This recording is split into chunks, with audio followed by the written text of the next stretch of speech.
আসসালামু আলাইকুম রহমতুল্লাহি ওয়া বারাকাতুহু। দর্শক বন্ধুরা, আজও প্রতিদিনের মতো আরেকটি ভিডিও নিয়ে হাজির হয়ে গেলাম আপনাদের পাশে। আমার সামনে যে স্ট্রবেরি গাছটি দেখতে পাচ্ছেন, অসংখ্য ফুল চলে এসেছে স্ট্রবেরি গাছটিতে। প্রায় 15 থেকে 20টি ফুল এবং ফল দেখা যাচ্ছে এই স্ট্রবেরি গাছটির মধ্যে। সুপ্রিয় দর্শক, আপনি যদি আমাদের টঙ্গী গ্রিন গার্ডেন ইউটিউব চ্যানেলে নতুন যুক্ত হয়ে থাকেন, তাহলে অবশ্যই আমাদের এই ভিডিওতে একটি লাইক দিয়ে অবশ্যই চ্যানেলটিকে সাবস্ক্রাইব করে রাখবেন। ভিডিওটি ভালো লাগলে সুন্দর একটি কমেন্ট করবেন এবং বন্ধুদের মাঝে শেয়ার করবেন। যে সমস্ত বন্ধুরা আগেই আমাদের চ্যানেলটিকে সাবস্ক্রাইব করে রেখেছেন, অসংখ্য ধন্যবাদ। দেশ এবং প্রবাস থেকে যারা আমাদের এই ভিডিওগুলো দেখছেন, সবাইকে আন্তরিক শুভেচ্ছা ও অভিনন্দন। দর্শক বন্ধুরা, আমার ছাদ বাগানের স্ট্রবেরি গাছগুলোতে পর্যাপ্ত পরিমাণে ফুল এসেছে, কিন্তু বন্ধুরা ফুলগুলো ফুটতে থাকে এবং ফলের আকার ধারণ করে। যতটুকু ফলগুলো হওয়ার প্রয়োজন বা দরকার ততটুকু হচ্ছে না। এর আগে ফলগুলো নষ্ট হয়ে যাচ্ছে। কেন ফলগুলো নষ্ট হচ্ছে সেটা কোনোভাবেই আমি বুঝতে পারতেছি না। ভিতরের অংশের গাছের গোড়ার অংশের পাতাগুলো মনে হচ্ছে পাতাগুলো জ্বলে যাচ্ছে, এমনই দেখা যাচ্ছে, কিন্তু কেন এমন হচ্ছে আমি বুঝতে পারতেছি না। বন্ধুরা, আপনারা যদি জেনে থাকেন এই স্ট্রবেরি গাছের এই পাতাগুলো জ্বলে যাওয়ার কারণ কি, তাহলে অবশ্যই আমাদের কমেন্ট বক্সে জানাবেন। দর্শক বন্ধুরা, আমার ছাদ বাগানে এই বছর আমি কিন্তু বাণিজ্যিকভাবে স্ট্রবেরি গাছের চারা রোপণ করেছিলাম। প্রায় 350 থেকে 400 স্ট্রবেরি গাছের চারা রোপণ করেছিলাম আমার ছাদ বাগানে। আমার ছাদ বাগানে প্রত্যেকটি স্ট্রবেরি গাছে ফুল এসেছে। কোন কোন গাছে 20 থেকে 25টি ফুল এসে পড়েছে, আবার কোন কোন গাছে 1টি, 2টি, 3টি, 4টি এইভাবে ফুল এসেছে। আমার সামনে যে গাছটি দেখতে পাচ্ছেন, অসংখ্য স্ট্রবেরি ধরেছে এই গাছটিতে। কিন্তু বন্ধুরা, আমি ভিডিওর শুরুতে যে বলেছি, আমার স্ট্রবেরি গাছগুলোর ভিতরের অংশের যে পাতাগুলো রয়েছে, পাতাগুলো পুড়ে যাচ্ছে বা জ্বলে যাচ্ছে, এমনই দেখা যাচ্ছে ফুল আসার পরে। এই গাছটির মধ্যে অসংখ্য স্ট্রবেরি ধরেছে, প্রায় 15 থেকে 20টি। একটি খাওয়ার উপযোগী হয়ে গেছে, বাকিগুলো আস্তে আস্তে কোনোটি মরে যাচ্ছে, কোনোটি জ্বরে যাচ্ছে, এমনই দেখা যাচ্ছে। তা আমি বুঝতে পারতেছি না বন্ধুরা, স্ট্রবেরিগুলো কেন এমন হচ্ছে। যেহেতু স্ট্রবেরি ফলগুলো শীতকালীন ফল, আর এই বছর আমাদের বাংলাদেশে তেমন শীত পড়েনি, কিন্তু আমার মন বলছে শীত না থাকার কারণে স্ট্রবেরিগুলো এমন হচ্ছে।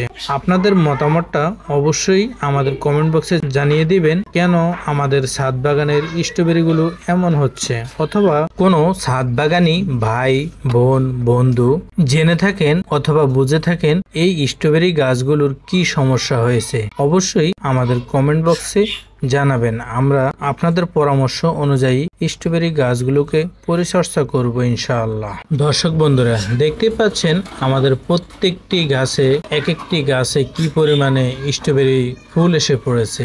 যেহেতু এই বছর আমার ছাদ বাগানে স্ট্রবেরির ফলন তেমন একটা সুবিধা হয়নি, সেজন্য আমি আগামী বছরের জন্য গাছগুলোকে কিভাবে টিকিয়ে রাখবো অথবা বাঁচিয়ে রাখবো সেই ব্যবস্থাই আমাকে করতে হবে। হ্যাঁ দর্শক বন্ধুরা, আমাদের আরেকটি সাইডে 1-2টি করে স্ট্রবেরি ফল খাওয়ার উপযোগী হয়ে গেছে, সেটি আমি আপনাদেরকে দেখাচ্ছি। প্রায় প্রত্যেকটি গাছে 2টি 3টি করে ফল পেকে গেছে, সেগুলো আপনাদেরকে দেখাচ্ছি। আমি হাত দিয়ে ধরে দেখাচ্ছি, এবং অসংখ্য ফুল এবং ফলের পরিণত হয়ে গেছে, কিন্তু ফলগুলো তেমন একটা সুবিধা হয়নি অথবা কোয়ালিটি সম্পূর্ণ হয়নি ফলগুলো।